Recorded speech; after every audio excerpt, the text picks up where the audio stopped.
বাবা তোমার নাম কি? মোহাম্মদ জুনাইদ হোসেন। তোমার আব্বা আম্মা কোথায় গেছে? আব্বা আম্মু খাইতে গেছে।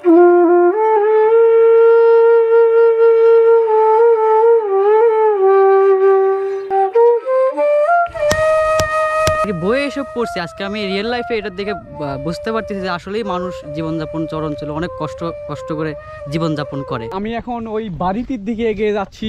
এই চর অঞ্চলের মধ্যে প্রত্যন্ত চর বলবো না, এটা সৌদি আরবের মরুভূমি বলতে পারেন। সেই মরুভূমি বাড়ির লোকজন অত্যন্ত নাজুক অবস্থায় রয়েছে, অত্যন্ত অসহায় অবস্থায় রয়েছে।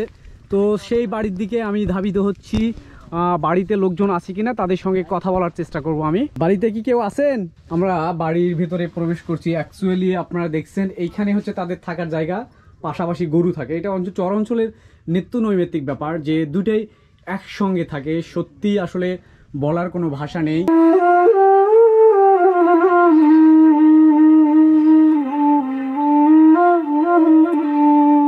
দর্শক, আরেকটা বাড়িতে প্রবেশ করছি। দেখতে অনেকটা চমৎকার লাগছে। চরের মধ্যে এত সুন্দর বাড়ি হতে পারে, তারপরে এখানকার লোকজন অনেক কষ্টে থাকে আর কি। সো সোলার দেখছি পাশাপাশি। দর্শক, আপনারা দেখলেন যে অত্যন্ত চমৎকার একটা বাড়ি।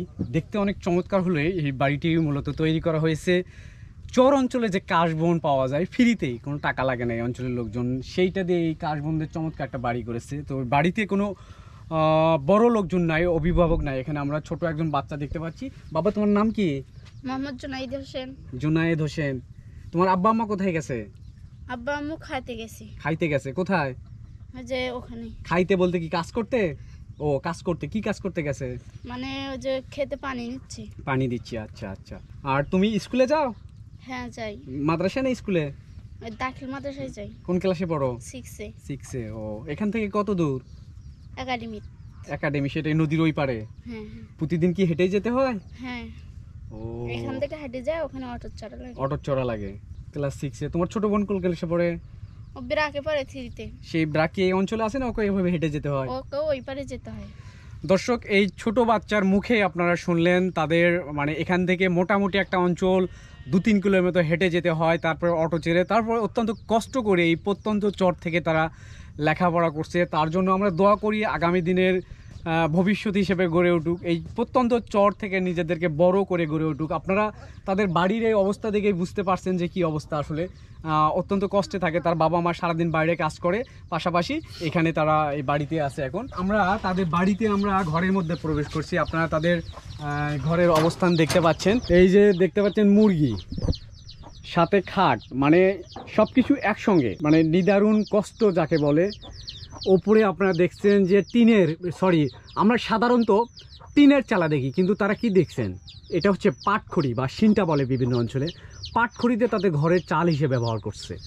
আর এটার বেড়া হিসেবে যেটা ব্যবহার করছে আপনারা দেখলেন, সেটা হচ্ছে কাশবনের যে কাশবন, সেইটা দিয়েই অনেকটা। এই জন্য কবি বলেছিলেন যে ঈশ্বর থাকে ওই ভদ্রপল্লীতে, এখানে তাহাকে খুঁজিয়ে পাওয়া যাইবে না। সত্যিই এই বাড়ির অবস্থা দেখে আমার কাছে সেইটাই মনে হচ্ছে।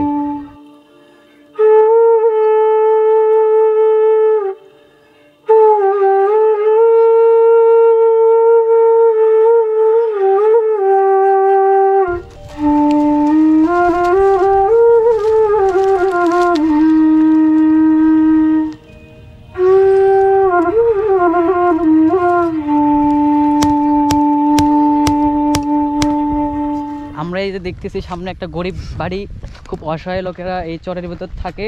তো দর্শক, আপনারা আমাদের সাথেই থাকুন, দেখা যাক কি হয়। খুবই মর্মান্তিক একটা বাড়ি, অনেকটা খোলামেলা পরিবেশ। কেমনে থাকে এই বাড়িতে আমরা জানি না। আপনার বাড়িতে কি কেউ আছেন? আমি যে বাড়িটির সামনে দাঁড়িয়ে রয়েছি, এটা অ্যাকচুয়ালি বাড়ি বললে ভুল হবে।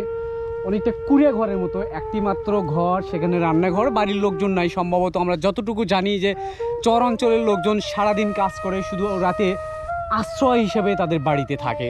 সো আমরা সেটাই আমার পিছনে আপনারা দেখছেন। তো আমার সঙ্গে আজকে এসেছে আব্দুল্লাহ বিন আব্দুল্লাহ। আব্দুল্লাহ, আপনাকে এই বাড়িটা দেখে আপনার কেমন অনুভূতি হলো? আমার অনুভূতি হচ্ছে, আমি এতদিন জাস্ট বইয়েই পড়ছি যে চর অঞ্চলে মানুষ অনেক কষ্টে থাকে। দেন হচ্ছে আপনার আর কি বইয়ে এসব পড়ছি, আজকে আমি রিয়েল লাইফে এটা দেখে বুঝতে পারতেছি যে আসলেই মানুষ জীবনযাপন চর অঞ্চলে অনেক কষ্ট করে জীবনযাপন করে।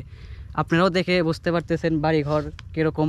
ভাইয়া আপনি এই যে একটা কেমন একদম নিতান্ত একটা গরিব বা অসহায় মানে এই বালুচরের মধ্যে আপনি এই বাড়িটা দেখে, মানে আপনি তো চর অঞ্চলে আসেননি বা এই অঞ্চলে আসেননি, আজকে আমার সঙ্গে প্রথম আসা দেখে আপনার কেমন অনুভূতি হচ্ছে বা কেমন মনে হচ্ছে? এখানে এসে দেখা যাচ্ছে আসলে গরিব মানে বলতে কি বোঝায় আর কি, গরিব আসলে কি এরকম হতে পারে, মানে এমনভাবে গরিব দেখেন, এইভাবে একটা বেড়া আছে, চাল আছে, কিন্তু এই পাশে দরজা নাই, কোনো ইয়ে নাই, এখানে ওরা বসবাস করে খুব নিতান্তই, এরা অনেক কষ্টে জীবনযাপন করতেছে, এরকম ভাবে আমি আর জীবনে দেখি নাই।